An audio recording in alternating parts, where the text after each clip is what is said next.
మన సిఎంఆర్ జ్యువెలరీలో శ్రావణ స్వర్ణోత్సవం అన్ని రకాల 22 క్యారెట్ హాల్మార్క్ బంగారు ఆభరణాలపై గ్రాముకు 888 రూపాయల వరకు తగ్గింపు. డిఎస్సి అక్రమాలపై సిబిఐ విచారణ జరపాలి, బాధ్యత తీసుకుని విద్యాశాఖ మంత్రి లోకేష్ రాజీనామా చేయాలంటూ విద్యార్థుల పోరుకు వైఎస్ఆర్సీపీ అండగా నిలవటం, మొత్తానికి వైఎస్ఆర్సీపీ ఇచ్చిన ధర్నాలు ప్రతిరోజు కూడా ఊపందుకుంటున్న పరిస్థితులు కనిపిస్తున్నాయి.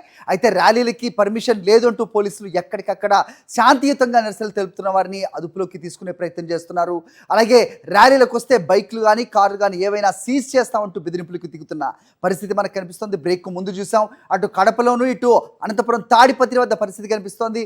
మాజీ మంత్రి పెద్దిరెడ్డి రామచంద్రారెడ్డి రోడ్డుపైనే బైఠాయించారు పోలీసుల తీరుకు నిరసనగా. ప్రస్తుతం ఏలూరు జిల్లాలో కూడా వైఎస్ఆర్సీపీ నిరసన ర్యాలీ చేపట్టింది. దానికి సంబంధించి పూర్తి డీటెయిల్స్ మా ప్రతినిధి రాజుని అడిగి తెలుసుకుందాం. రాజు, ఏంటి అక్కడ సిచ్యువేషన్? హరి, ప్రధానంగా ప్రశ్నించే గొంతులను నొక్కేయాలని చెప్పి కూటమి ప్రభుత్వం చూస్తుంది. ఈ రోజుకి సంబంధించి కూడా దగా డిఎస్సిపై చేసినటువంటి నిరసన ర్యాలీలు కూడా ఏలూరు జిల్లా అధ్యక్షుడు ఎవరైతే ఉన్నారో దోలో నాగేశ్వరరావు కూడా ఇంటి నుంచి బయలుదేరే తరుణంలో కూడా పోలీసులు కూడా ఇక్కడ నిలుపుదల చేయడంతో కూడా ఉధృత పరిస్థితి చోటు చేసుకున్నాయి. ఇక్కడ ఉన్నటువంటి డిఎన్ఆర్ కూడా ఉన్నారు, వీరితో మాట్లాడించే ప్రయత్నం. సార్ చెప్పండి, ఏ విధంగా చూస్తారు?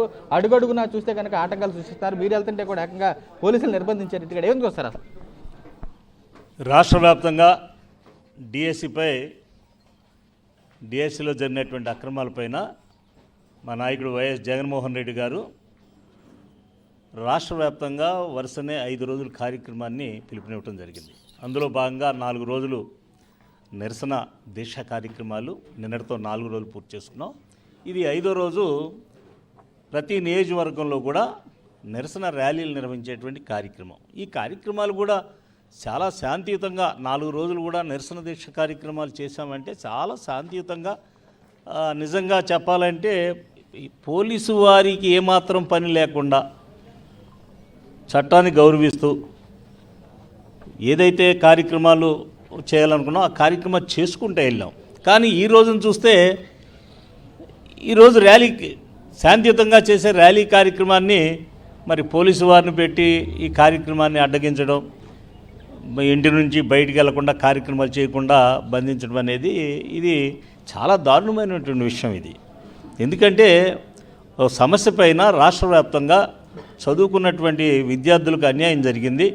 ఆ అక్రమాలను వెలికి తీయాలి, సిబిఐ దర్యాప్తు ఇవ్వాలి, లేదా వెంటనే ఈ విద్యాశాఖ మంత్రి లోకేష్ గారు వెంటనే రాజీనామా చేయాలి, ఈ నిరుద్యోగులకు ఇస్తున్నటువంటి నిరుద్యోగ భృతిని ఇవ్వాలి. వీటి మీద డిమాండ్ చేస్తూ మరి రాష్ట్ర వ్యాప్తంగా జరిగే కార్యక్రమాలు అయిపోయినాయి. ఇది 5వ రోజు కార్యక్రమం. శాంతియుతంగా మేము గంటసేపు కార్యక్రమం చేసుకుంటే అయిపోయి చక్కగా చాలా ఎక్కడ కూడా ఎవరికి ఇబ్బంది లేకుండా కార్యక్రమాలు కైకలూరు నియోజకవర్గంలో జరుగుతాయి. మరి ఇలాగా కార్యక్రమాన్ని జరగనివ్వకుండా కేవలం పోలీసు వారికి ఏమో ఆర్డర్లు వేయటం, పోలీసు వారు ఏమో మమ్మల్ని నిర్బంధించి బయటికి రావడానికి లేదు, కార్యక్రమాలు చేయాలనేది పెట్టడం అనేది చాలా బాధాకరమైన విషయాలు. ఇవి ప్రజా సమస్యలపైన పోరాటం తప్ప ఇది ఏ ఒక్కడో ఈ నియోజకవర్గంలో మా కోసమో లేకపోతే జగన్ గారి కోసం చేసే కార్యక్రమాలు కాదు కదా ఇది. ఎందుకంటే ఈ కార్యక్రమాలు మరి చేయకుండా బయటికి వెళ్ళనివ్వకుండా ఆపడం అనేది ఇది ప్రత్యేకంగా వైఎస్ఆర్ కాంగ్రెస్ పార్టీ జిల్లా అధ్యక్షుడిగా నేను 7 నియోజకవర్గాల్లో కూడా ఈ కార్యక్రమాలు జరుగుతాయి, తప్పకుండా కార్యక్రమాలు జరుగుతాయి, ఈ కార్యక్రమాలు జరుగుతున్నాయి. దీనికి నేను తీవ్రంగా ఖండిస్తున్నాను. ఏ విధంగా వస్తారు ఇలాంటి చర్యలను? ఇది చాలా దుర్మార్గపు చర్య. ఎందుకంటే మరి రాష్ట్ర ప్రభుత్వం దీని మీద ఎందుకు భయపడుతుందో తెలియదు.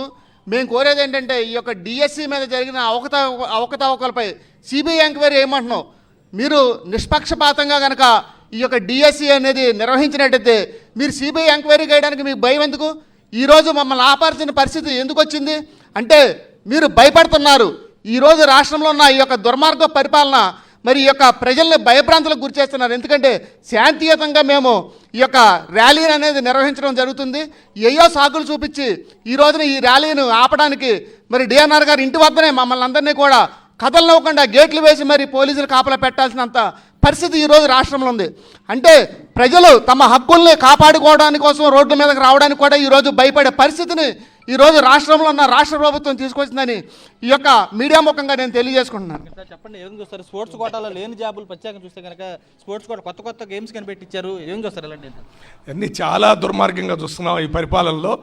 వాళ్ళకి కావలసిన వాళ్ళకి పైరవీలు తప్పితే, పైరవీలలో ఉద్యోగాలు వచ్చే విషయం తప్పితే ఇంకెట్లాంటిది లేదు. గతంలో మీరు చూశారు, జగన్మోహన్ రెడ్డి గారి ప్రభుత్వంలో 1,25,000 సచివాలయ ప్రభుత్వ ఉద్యోగాలు, వాలంటీర్స్ కాదు, సచివాలయ 1,25,000 ప్రభుత్వ ఉద్యోగాలు ఇస్తే ఏ ఒక్క వ్యక్తి కూడా 1,25,000 రికమెండేషన్తో ఉద్యోగం వచ్చిందని జగన్మోహన్ రెడ్డి గారి ప్రభుత్వంలో ఒక్క వ్యక్తితో కూడా ఆరోపణ లేదు. దాన్ని చూసి మీరు ఇవాళ ఈ ప్రభుత్వం సిగ్గు తెచ్చుకోవాలి. ఈరోజు కూడా ఇది ఏదో రాష్ట్ర ముఖ్యమంత్రి గారు వస్తున్నారు ఇక్కడ అల్లరి చేయాలనే మా దృక్పథం కాదు. మా పార్టీ క్రమశిక్షణ గల పార్టీ. మాకు పైనుంచి ఇది ఎప్పటి నుంచో ఉన్నది. 6, 7, 8 తారీఖుల్లో శాంతియుతంగా రిలే నిరాహార దీక్షలు చేయండి, 10వ తారీఖు ర్యాలీ చేయండి అని.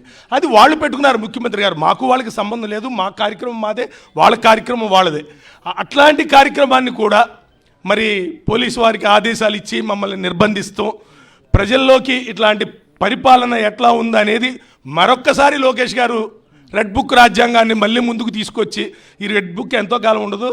సిగ్నల్ దగ్గర మనం ఆగితే రెడ్ తర్వాత ఎల్లో పడుద్ది, ఎల్లో తర్వాత గ్రీన్ పడుద్ది, పడుతున్నాయి. ఇప్పటికే గ్రీన్ ఎల్లో పడింది, తర్వాత గ్రీన్ పడుద్ది. ఆయన బుక్ ఎక్కడికి వెళ్తుందో కూడా అర్థం కాదు. ఆ తర్వాత ట్రాన్స్పోర్ట్ అంతా నడుస్తుంది. అప్పుడు చూస్తాడు ఆయన పరిస్థితి. అందుకు చెప్పండి, ఎలా చూస్తారు అసలు, ఏ విధంగా చూస్తారు? స్పోర్ట్స్ ఇది చాలా దారుణం అండి. ఇది ఎందుకంటే వాళ్ళు చిన్నప్పటి నుంచి ఎంతో చదివి కష్టపడి ఈరోజు వాళ్ళ భవిష్యత్తు నిలబెట్టుకునే ఆశల మీద నీరు జల్లేశారు. వాళ్ళ భవిష్యత్తు ఎటు కాకుండా చేశారు. కాబట్టి దయచేసి ఈ డిఎస్పీ విచారణ మట్టికి సిబిఐ విచారణ చేయించాలి. ఇది మట్టికి చాలా దారుణం. ఈ రోజున ఈ 4 రోజుల మట్టి మేము మా డిఎన్ఆర్ గారి ఆదేశాల మేరకు, మా జగనన్న ఆదేశాల మేరకు మా కైకలూరు నియోజకవర్గంలో ఎంతో హుందాతనంగా ఏ డిపార్ట్మెంట్ వాళ్ళని కానీ ప్రజలను కానీ ఇబ్బంది పెట్టకుండా ఈ రిలే నిరాహార దీక్షలు చేసుకున్నాం.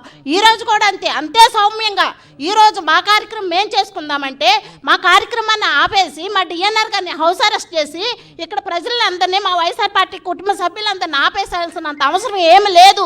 మీరు దయచేసి వచ్చారు మా నియోజకవర్గానికి. ఇప్పుడు సీఎం గారు వస్తున్నారు, మంచిదే. ఇక్కడ చేపలు కానీ రొయ్యలు కానీ ఎలాంటి ధరలు కూడా లేవు.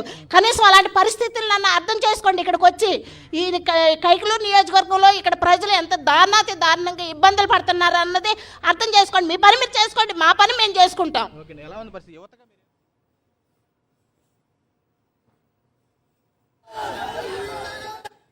అవకతవకలు జరగకపోతే మీ ప్రభుత్వానికి ఉలికెందుకు? అంతేకాకుండా ఈ అణిచివేత ధోరణిని ఎంతకాలమో ప్రజలు క్షమించరు. ఈరోజు మా నాయకుడు కైకలూరు నియోజకవర్గ మాజీ ఎమ్మెల్యే డిఎన్ఆర్ గారు నాయకత్వంలో ఈరోజు డిఎస్సిపై చిన్న 1 అవర్ ర్యాలీ ఉంటే ర్యాలీకి కూడా భయపడి ఈ ప్రభుత్వం అణిచివేయడానికి వైఎస్ఆర్సీపీ కార్యకర్తల మీద మరియు ఉద్యోగాలు రాసిన డిఎస్సి స్టూడెంట్స్ పైగా వీళ్ళందరి మీద కూడా అణిచివేసి కూటమి ప్రభుత్వం రెడ్ బుక్ రాజ్యాంగాన్ని అమలు చేయడం చాలా దురదృష్టకరం. దీనిపై సిబిఐ విచారణ జరపకపోతే ఈ కార్యాచరణ ఇంకా ముందుకు తీసుకెళ్తామని కోరుతున్నాం. చెప్పండి, ఏ విధంగా చూస్తారు? ఎలా ఉంది అసలు ఈ పరిస్థితి? రాష్ట్రంలో ఈ పరిస్థితి ముఖ్యంగా విద్యా వ్యవస్థని మూసేసే విధంగా ఉంది. ఎందుకంటే విద్య అనేది ఆలోచింపచేసే ఒక విషయం. ఆ విషయాన్ని మూసేతే మరిన్ని అప్డేట్స్ కోసం ఛానల్ను సబ్స్క్రైబ్ చేయండి. నోటిఫికేషన్స్ కోసం బెల్ ఐకాన్ పై క్లిక్ చేయండి.